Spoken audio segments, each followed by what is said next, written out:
नमस्कार, मैं हूं आपके साथ गौरव राजेंद्र। बुलेटिन की शुरुआत करते हैं। राज्यसभा में भारतीय जनता पार्टी के सांसद डॉक्टर राधा मोहन दास अग्रवाल के वक्फ संशोधन विधेयक पर चर्चा करते हुए वक्फ की संपत्तियों पर अवैध कब्जों का मुद्दा उठाया।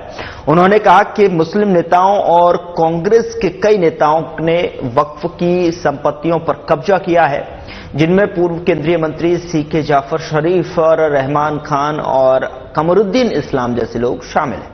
उन्होंने यह भी आरोप लगाया कि कांग्रेस ने वक्फ बोर्ड की असीमित अधिकार देकर उसे भूमाफिया बना दिया है, जिसके परिणाम स्वरूप सरकारी भूमि पर कब्जे हो रहे हैं। डॉक्टर अग्रवाल ने प्रधानमंत्री नरेंद्र मोदी की नीतियों का जिक्र करते हुए कहा कि 2014 के बाद से मुस्लिम समुदाय की जो योजनाओं का सीधा लाभ मिला है। उन्होंने उदाहरण देते हुए बताया कि जनधन योजना, उज्ज्वला योजना और मुद्रा योजना में मुस्लिम समुदाय का बड़ा हिस्सा लाभार्थी है। वहां उपस्थित सांसदों से सवाल करते हुए उन्होंने कहा कि क्या यह संभव है कि कोई किराएदार अपनी सहमति से किसी संपत्ति को वक्फ संपत्ति घोषित कर सके। उन्होंने कुरान की आयतों का हवाला देते हुए कहा कि बिना किसी कानूनी दस्तावेज की किसी भी संपत्ति पर जो है अधिकार जमाना उचित नहीं है। उन्होंने उम्मीद जताई कि इस विधेयक के माध्यम से गरीब मुस्लिमों और महिलाओं और अनाथ बच्चों के अधिकार सुरक्षित होंगे।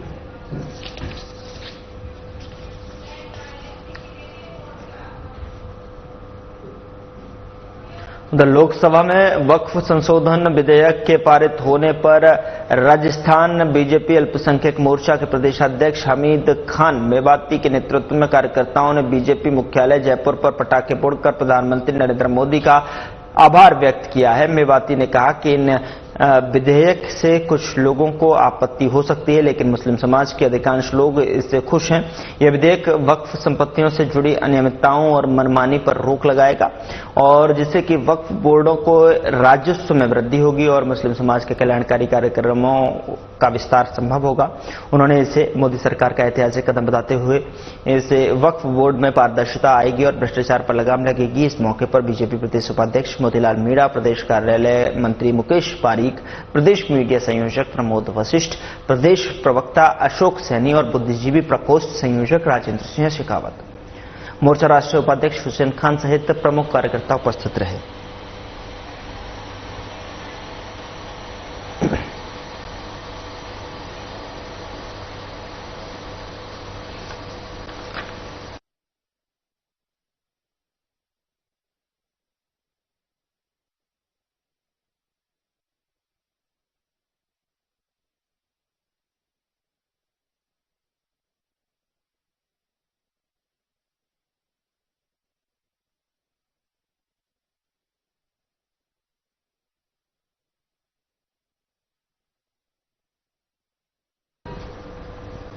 उधर राज्यपाल हरिभाऊ बागड़े की शुक्रवार को दिल्ली में केंद्रीय सहकारिता और नागरिक उड्डयन राज्य मंत्री मुरलीधर मोहोल से मुलाकात हुई है और इस दौरान दोनों नेताओं ने कई मुद्दों पर चर्चा की है। आपको बता दें कि राज्यपाल और केंद्रीय मंत्री के बीच में यह मुलाकात सौजन्यपूर्ण थी और जिसमें राज्य और केंद्र के सहयोग से विकास कार्यों को आगे बढ़ाने की दिशा में विचार विमर्श किया गया और इस मुलाकात से दोनों के बीच में जो है बेहतर समन्वय और सहयोग की संभावनाएं उजागर हुई हैं।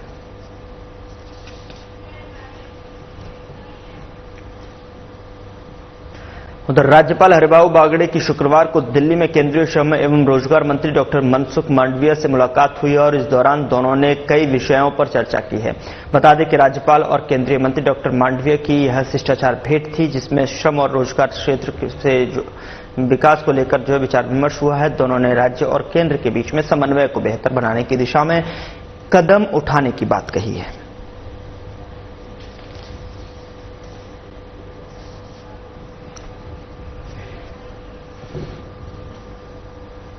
उधर राज्य सरकार ने पत्रकारों के कल्याण के लिए राजस्थान पत्रकार स्वास्थ्य योजना यानी कि RJHS की अधिसूचना जारी की है। इस योजना के तहत अधिस्वीकृत पत्रकारों और उनके परिवार के सदस्यों को चिकित्सा व्यय IPD के लिए हर साल 10 लाख रुपए की सीमा तक कैशलेस सुविधा मिलेगी और CM भजनलाल शर्मा ने इस योजना का शुभारंभ भीलवाड़ा में 28 मार्च को किया था। योजना के अंतर्गत पत्रकारों को अनुमोदित अस्पतालों में इंडोर उपचार और शल्य चिकित्सा के लिए कैशलेस सुविधा प्रदान की जाएगी। इसके साथ ही मातृत्व चिकित्सा, OPD और अन्य चिकित्सा सेवा भी जो है कैशलेस उपलब्ध होगी। पत्रकारों को इस योजना का लाभ उठाने के लिए आईडी कार्ड जारी किया जाएगा। सीएम ने पत्रकारों के कल्याण के लिए अन्य महत्वपूर्ण निर्णय लिए हैं और आपको बता दें कि जैसे स्वतंत्र पत्रकारों के लिए पात्रता आयु में छूट और पत्रकारिता पुरस्कार की स्थापना।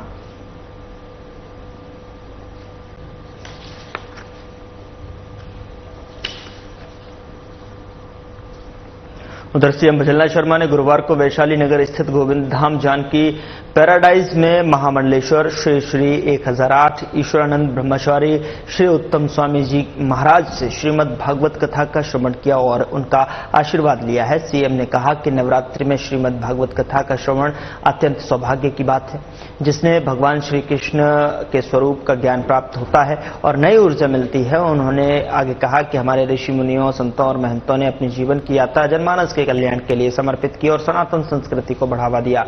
बता दें कि सीएम ने युवा पीढ़ी से आह्वान करते हुए कहा कि वे कथा के माध्यम से ज्ञान प्राप्त अपने जीवन में आत्मसात करें और इस अवसर पर सहकारिता राज्य मंत्री गौतम दत्त, विधायक शत्रुघ्न गौतम और बड़ी संख्या में श्रोतागण उपस्थित थे।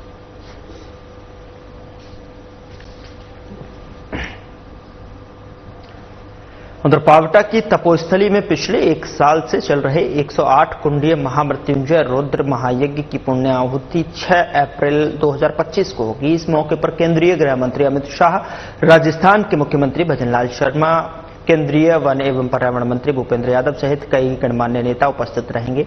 बता दें कि बगरू विधायक डॉक्टर कैलाश वर्मा के गुरुवार को पावटा पहुंचकर पूज्य बाबा बालनाथ महाराज का आशीर्वाद लिया और यज्ञ की व्यवस्थाओं का निरीक्षण किया और उन्होंने कहा कि यज्ञ न केवल आध्यात्मिक साधन है और साधना है, बल्कि यह संपूर्ण विश्व के कल्याण के लिए एक शक्तिशाली माध्यम भी है। डॉक्टर वर्मा ने महामृत्युंजय यज्ञ की महत्ता पर प्रकाश डालते हुए कहा कि यह यज्ञ दिव्य ऊर्जा उत्पन्न करता है, जो कि राष्ट्र और समाज की सुख समृद्धि, पर्यावरण संरक्षण और स्वास्थ्य संवर्धन के में सहायक है। उन्होंने सभी श्रद्धालुओं से इस पवित्र अनुष्ठान में भाग लेने का आह्वान किया।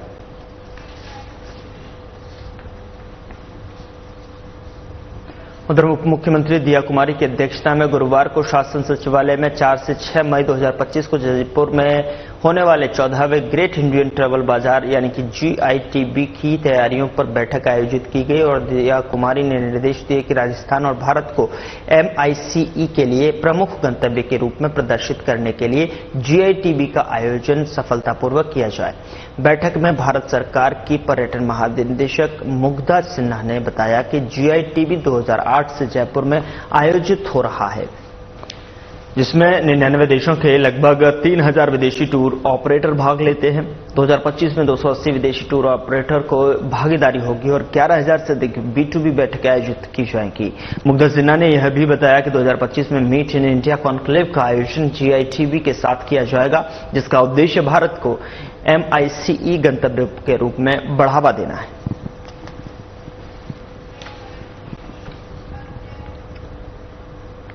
उप मुख्यमंत्री दिया कुमारी की अध्यक्षता में गुरुवार को शासन सचिवालय शेखावाटी क्षेत्र की हवेलियों की संरक्षण के लिए संबंध में बैठक आयोजित की गई। बैठक में प्रमुख शासन सचिवों, जिला कलेक्टरों और पर्यटन अधिकारियों की उपस्थिति में दिया कुमारी ने शेखावाटी के हवेलियों के संरक्षण में आवश्यक कदम उठाने का निर्देश दिया।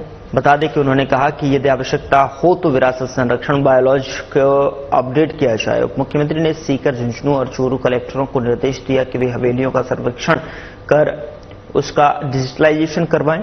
उन्होंने रामगढ़ की हवेलियों के संरक्षण को प्राथमिकता देने की बात कही, तो वहीं सीकर कलेक्टर को लोकल स्तर पर विशेषज्ञों के साथ में सुधारात्मक कार्य शुरू करने का आदेश दिया है। इस क्षेत्र को हवेलियों के संरक्षण के लिए मॉडल के रूप में विकसित करने का भी सुझाव दिया है, ताकि शेखावाटी की अन्य हवेलियों के संरक्षण की योजना बनाई जा सके।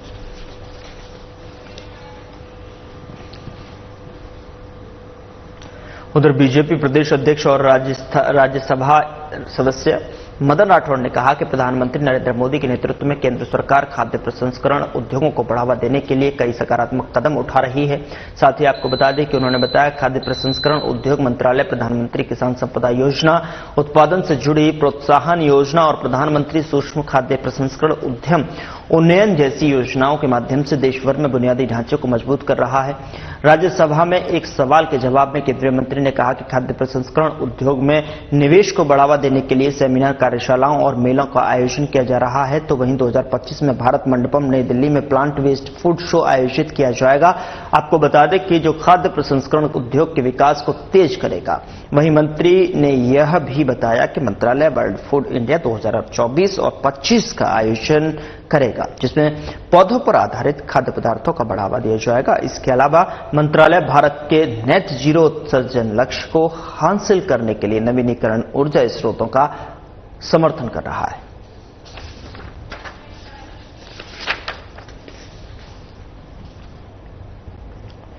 राजस्थान विधानसभा अध्यक्ष वासुदेव देवनानी ने गुरुवार को चैत्र नवरात्र के मौके पर अनंत विभूषित महामंडलेश्वर श्री श्री 1008 ईश्वरानंद ब्रह्मचारी श्री उत्तम स्वामी से मुलाकात की और देवनानी ने स्वामी को माला पहनाकर दुपट्टा पहनाकर आशीर्वाद लिया। इस दौरान श्री देवनानी ने कहा कि स्वामी जी के दर्शन से आध्यात्मिक ऊर्जा और शांति और साथ ही सकारात्मकता की अनुभूति होती है और उनके मार्गदर्शन में लोगों को भक्ति और सेवा का महत्व समझने का अवसर मिल रहा है। विधानसभा अध्यक्ष ने स्वामी को राजस्थान विधानसभा का साहित्य और नवाचारों पर आधारित पुस्तक नवाचारों का एक वर्ष भेंट की है। स्वामी ने देवनानी को विधानसभा में किए गए नवाचारों के लिए बधाई और शुभकामनाएं दी हैं, तो वहीं राज्य के समग्र विकास के लिए एक महत्वपूर्ण कदम बताया है। इस मौके पर देवनानी और स्वामी के बीच में सनातन संस्कृति और अध्यात्म पर विस्तृत चर्चा भी हुई।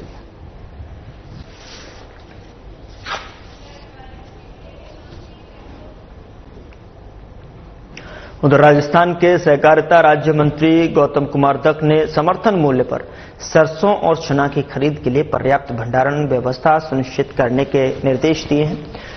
तो वहीं आपको बता दें कि गुरुवार को अपेक्स बैंक में आयोजित उच्च स्तरीय बैठक की अध्यक्षता करते हुए उन्होंने कहा कि इस बार जो है समर्थन मूल्य बाजार भाव से अधिक आकर्षक होने के कारण खरीद केंद्रों पर सरसों चना की जो आवक है बढ़ सकती है।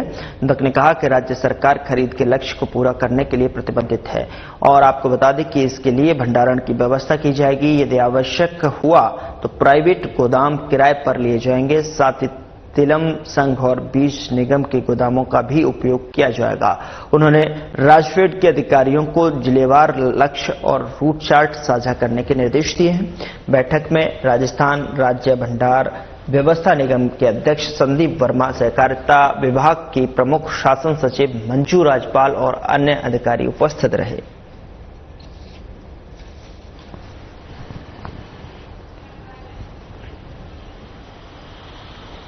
उधर राजस्थान किसान आयोग की बैठक की अध्यक्षता राजस्थान की किसान आयोग के अध्यक्ष सीआर चौधरी ने की है। बता दें कि जिसमें कृषकों, पशुपालकों और कृषि श्रमिकों की समस्याओं पर विचार किया गया। पंत कृषि भवन में आयोजित इस बैठक में विभागीय अधिकारियों ने योजनाओं और कार्यक्रमों में सुधार की संभावनाओं पर चर्चा की। चौधरी ने कहा कि राज्य सरकार कृषक कल्याण के लिए प्रतिबद्ध है और कृषि प्रधान प्रदेश में कृषि व पशुपालन से जुड़ी समस्याओं का समाधान किया जाएगा। उन्होंने प्राकृतिक खेती को मिशन के रूप में अपनाने की बात की है। कृषकों को जो है अधिक लाभ पहुंचाने के लिए योजनाओं का क्रियान्वयन सुनिश्चित करने के निर्देश दिए हैं और इसके साथ ही किसान क्रेडिट कार्ड पर ऋण की अगर सीमा की बात की जाए तो बढ़ाकर 5 लाख रुपए करने, जैविक खेती को बढ़ावा देने, अनुदान, मुआवजे और बीज वितरण में सुधार की दिशा में कदम बढ़ाने जाने के लेकर बात की गई है और बैठक में कई विभागों के अधिकारियों ने भाग भी लिया।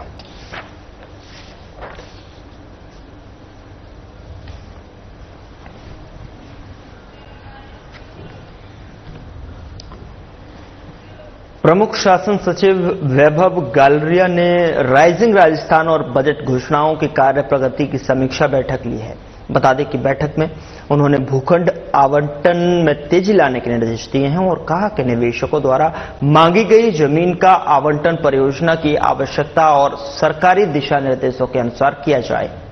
गालरिया ने अधिकारियों को यह सुनिश्चित करने के लिए निर्देशित किया कि निवेशकों को भूमि जो निवेशक हैं उनको भूमि आवंटन में कोई देरी न हो ताकि राज्य में विकास कार्यों में गति लाई जा सके। बैठक में नगरीय विकास और आवासन विभाग के अन्य वरिष्ठ अधिकारी मौजूद रहे। बता दें कि प्रमुख शासन सचिव ने समीक्षा बैठक की और राइजिंग राजस्थान और बजट घोषणाओं पर चर्चा हुई।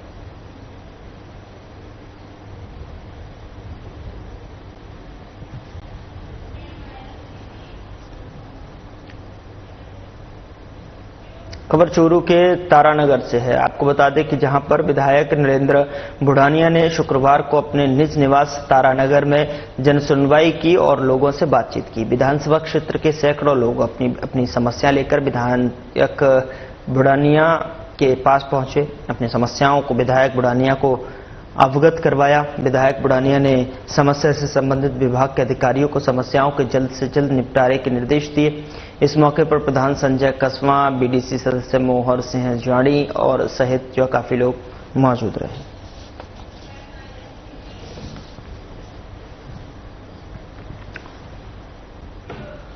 जिला कलेक्टर अंकित कुमार सिंह ने जिले में अवैध खनन, निर्गमन और भंडारण के खिलाफ प्रभावी कार्रवाई के लिए मिशन मोड पर कार्य करने के निर्देश दिए हैं। यह निर्देश सीएम भजनलाल शर्मा के निर्देशानुसार शुक्रवार को जिला परिषद में ईडीपी सभागार में आयोजित जिला स्तरीय एसआईटी और खनिज विकास, पर्यावरण संरक्षण और अवैध खनन निगरानी समिति की बैठक में दिए गए। जिला कलेक्टर ने संबंधित विभागों को संयुक्त टीम बनाने और सख्त निगरानी रखने के निर्देश दिए। वन विभाग को ट्रैकिंग और मॉनिटरिंग को और सख्त बनाने, खनिज, परिवहन और पुलिस विभाग को मिलकर कार्य करने के लिए कहा। पुलिस अधीक्षक मोनिका सेन ने अवैध खनन पर जीरो टॉलरेंस नीति अपनाने का निर्देश दिया। तो वहीं आपको बता दें कि खनिज अभियंता सुरेश अग्रवाल ने अब तक की गई कार्यवाही की जानकारी दी। बैठक में संबंधित विभागों के अधिकारी भी उपस्थित थे।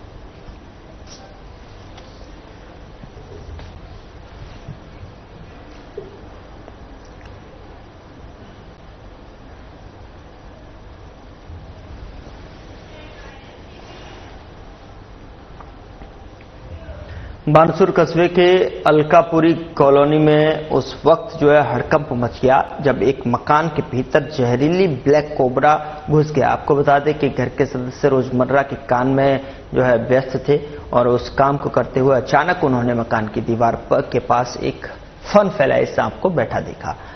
मकान में कोबरा देख मौजूदा लोगों में अफरा तफरी मच गई। मकान मालिक वैद्य गिरिराज प्रसाद ने तुरंत स्नेक कैचर को बुलवाया। सूचना पर पहुंचे स्नेक कैचर सुरेश कुमार ने सावधानी से कोबरा को रेस्क्यू कर सुरक्षित स्थान पर छोड़ दिया। ब्लैक कोबरा जैसे खतरनाक सांप की मौजूदगी से परिवार और आसपास के लोग सकते में आ गए थे। हालांकि रेस्क्यू ऑपरेशन के सफलतापूर्वक संपन्न होने के बाद सभी ने राहत की सांस ली।